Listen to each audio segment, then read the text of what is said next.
Buenas, en este video voy a resolver el ejercicio opcional número 1 de la tutoría 5. En este caso nos están pidiendo que demostremos la ecuación de Cauchy-Riemann, pero de su forma polar. Para hacer la demostración hay dos formas. Eh, una que es utilizando bueno, lo que se ve en cálculo superior, que es derivadas de funciones de múltiples variables, y otra es usar el mismo análisis que se utiliza para las ecuaciones de Cauchy-Riemann de forma rectangular. Bueno, primero, ¿por qué ecuaciones de Cauchy-Riemann de forma polar? ¿Por qué nos sirve? Bueno, clase de, no sé, este tipo de funciones, ¿verdad? O este tipo de funciones, cosas así. A veces es más fácil trabajarlas en su forma polar que en su forma rectangular. Entonces, la forma polar nos simplifica muchos casos en algunas cosas, más en las tipo, bueno, funciones polinómicas, que en el video del opcional 3 voy a demostrar eh, cómo se deriva una función polinómica. Bueno, demostrar que una función polinómica es derivable con el método eh, con Cauchy-Riemann de forma polar. Muy bien, empecemos. Yo sé que si tengo una función f de z y en este caso la voy a definir de forma polar, o sea, u depende de r de θ y voy a decir que voy a tener más jv r de θ con z igual a r e a la j θ. Por definición, yo sé que f de prima de z, voy a hacerlo f de z0, es igual, el límite tiende, cuando z tiende a z sub 0, de f de z sub 0 menos f de z entre z sub 0 menos z. Ok, ¿qué es lo que vamos a hacer? Como en las funciones complejas tenemos el problema de que nosotros no estamos en un plano y no me puedo acercar por la derecha y por la izquierda, lo que se hace es que primero voy a definir mi z sub 0. Ok, entonces yo voy a tener un r sub 0, ¿verdad? Un r sub 0 y un θ 0 asociado. Y también yo sé que puedo definir un z, que lo voy a hacer como por aquí, sí, como por aquí. Un z en el cual yo sé que de forma general va a tener un r, que ese r no queda muy bien que digamos, un r y un θ.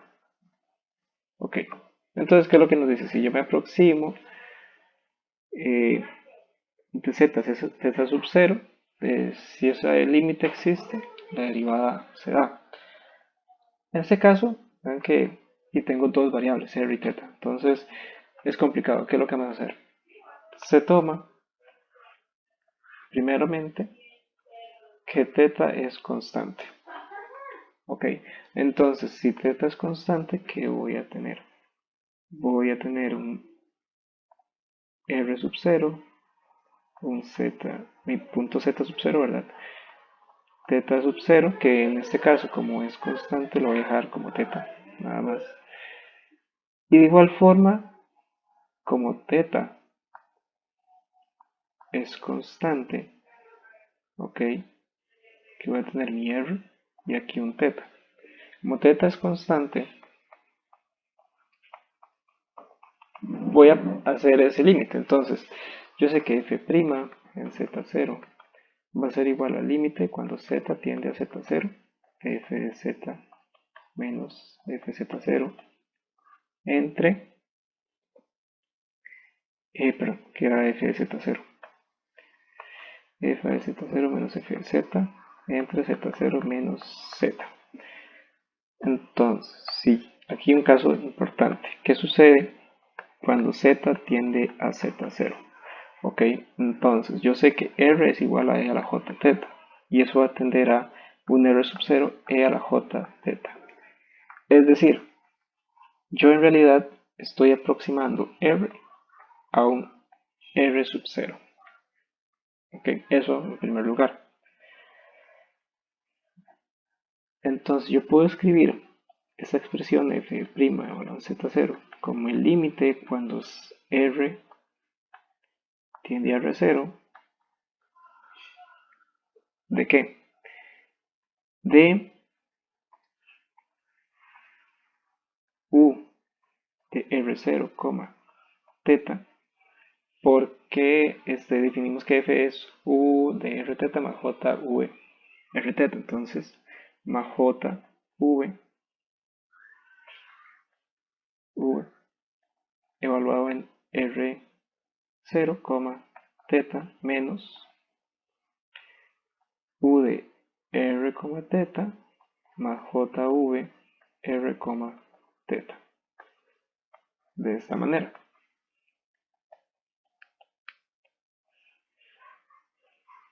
Y aquí ven que yo puedo escribir esto como r0 e a la j teta menos r e a la j teta. Y puedo sacar a factor común e a la j teta. Entonces f' o la z0 es 1 entre e a la j teta por el límite cuando r tiende a r0. Y aquí vamos a reacomodar esta expresión. Ok, entonces voy a agrupar los u de r0, teta menos ur, teta entre r0 menos r más j de v r0, teta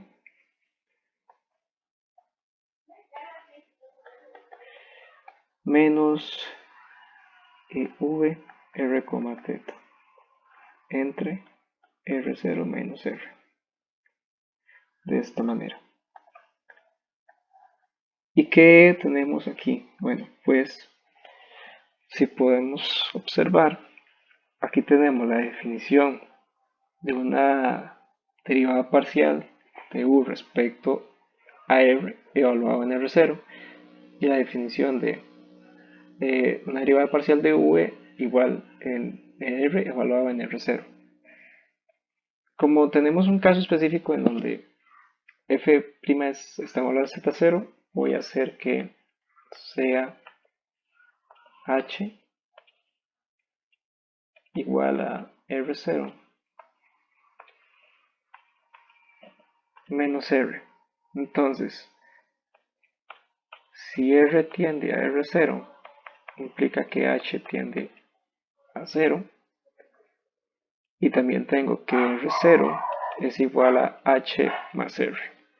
Entonces, yo puedo decir que f' evaluado en z va a ser igual a e a la menos j teta por el límite, voy a escribirlo de esta manera para que se vea bien, cuando h tiende a 0 de u de evaluado en r más h, teta menos u de r, teta entre h más j por el límite cuando h tiende a 0 de v de r más h, teta menos v de r, teta entre h. Y como podrán ver, esta es la definición de una derivada parcial. Entonces, yo puedo escribir f' de z como e a la menos j teta, que multiplica la derivada parcial de u. Bueno, se sabe que u depende de r y de teta, entonces no lo voy a escribir. La derivada parcial de u respecto a r, ¿verdad? más j a la derivada parcial de v respecto a r. De esta manera. ¿Okay? Y ya tenemos el primero. Ahora, en el primer caso, se dijo que θ era constante. Ahora, ¿qué sucede si θ no es constante y es constante r? Entonces voy a tener un θ aquí. Y este sería mi z, ¿verdad? Y un r. Y aquí tendría un z sub 0, θ0 y un r. ¿Ok? En este caso,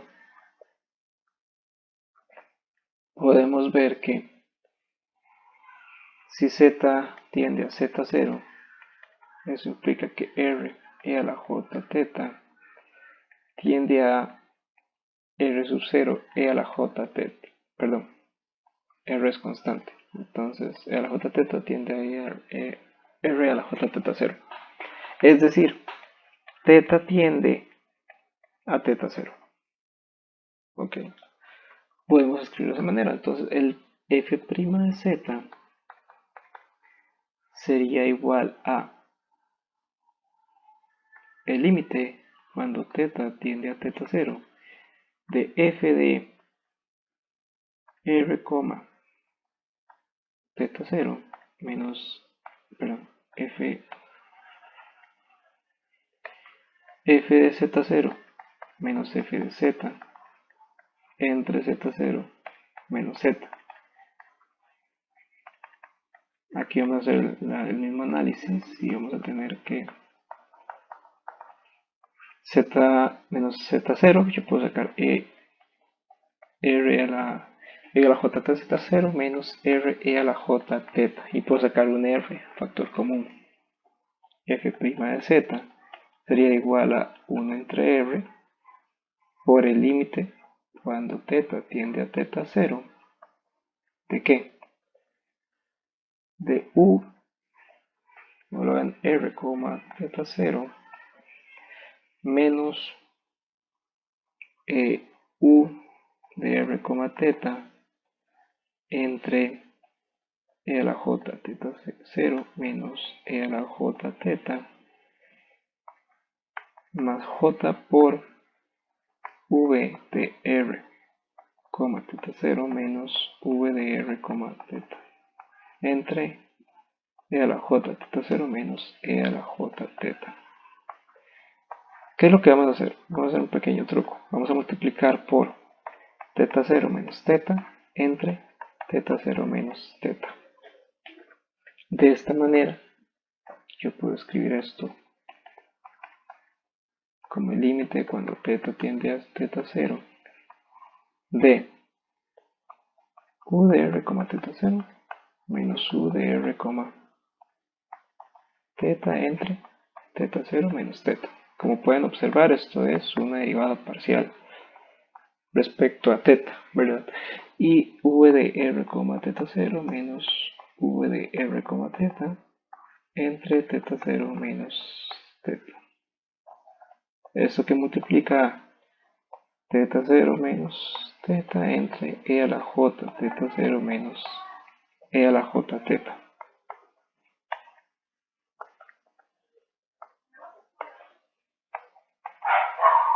Ok, entonces vean que ya tenemos, se puede hacer aquí el mismo cambio de variable que yo hice, pero no lo voy a hacer. Y en este caso, vean que efectivamente esta es una derivada parcial de u respecto a θ. Esto es una derivada parcial de v respecto a θ. Entonces todo bien. ¿Qué nos queda? Ver el límite cuando θ tiende a θ0 de θ0 menos θ entre e a la j θ0 menos e a la j θ. Para simplificar cálculos, voy a hacer el recíproco. Entonces el límite cuando teta tiende a teta 0 de e a la j teta 0 menos e a la j teta entre teta 0 menos teta, yo puedo escribir esto como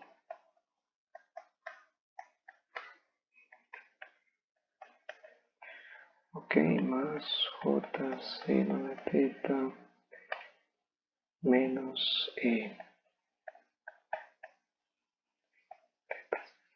entre menos teta. Ok.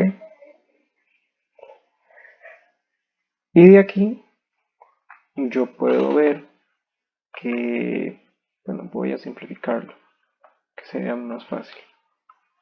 Esto sería el límite cuando teta tiende a teta 0 de que coseno de teta 0 menos coseno de teta 0 menos teta, más j por el límite cuando teta tiende a teta 0 de seno de teta 0 menos seno de teta entre teta 0 menos teta. Y esto es la definición de una derivada. ¿Verdad? Entonces, de igual forma, yo podría aquí hacer el cambio de variable, pero no lo voy a hacer, y ver que efectivamente eso es coseno de prima, y esto es seno, la derivada de seno. Es decir, yo tengo menos seno de teta más j coseno teta. Ahora, yo sé que esto se puede escribir como j cuadrado seno de teta más j coseno de teta. Y esto es igual a j por e a la j teta. De hecho, bueno, si ustedes pueden ver aquí, esto es una definición un poco de, de la función exponencial, si ustedes lo hubieran visto desde el principio, y aplicar la regla de producto, pero aquí se demostró. Entonces, ¿qué va a ser el límite cuando teta tiende a teta 0 de teta 0 menos teta entre e a la j teta 0 menos e a la j teta? Bueno, 1 entre j e a la j teta. Entonces, si venimos a la expresión original, vamos a tener que f' de z va a ser igual a 1 entre j por r a la j teta por la derivada parcial de u respecto a teta más j la derivada parcial de v respecto a teta. Y de aquí, si distribuimos, vamos a obtener que e a la menos j teta por 1, voy a distribuirlo y tendría 1 entre r por la derivada parcial de v respecto a teta menos 1 entre r por la derivada parcial de u respecto a teta. Y me disculpan que escriba tan feo. Aquí. De esta manera. Y ya tenemos el cálculo de la derivada si r tiende a r 0 y si teta tiende a teta 0. Si la derivada existe, significa que las dos deben ser iguales. Entonces, voy a escribir aquí la otra ecuación que obtuvimos.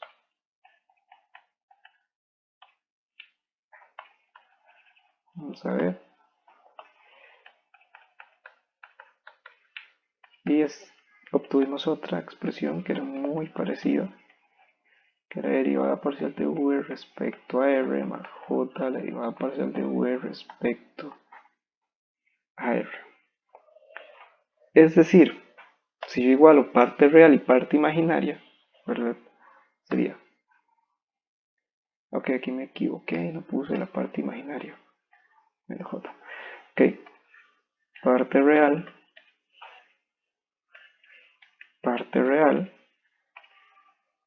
parte imaginaria y parte imaginaria. Si yo igualo, e a la menos j teta no se toma en cuenta porque son iguales. Voy a tener que la derivada parcial de u respecto a r tiene que ser igual a 1 entre r, la derivada parcial de v respecto a teta. Y la derivada parcial de v respecto a r tiene que ser igual a menos 1 entre r, la derivada parcial de u respecto a teta. Y estas son las ecuaciones polares de Cauchy-Riemann.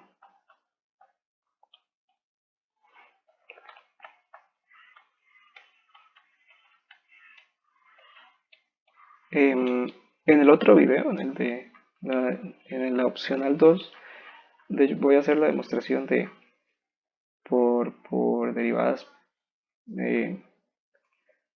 la otra demostración, porque la ecuación de Laplace se demuestra más fácil así. Bueno, entonces esta sería la demostración para Cauchy-Riemann. Si tienen alguna duda me pueden preguntar.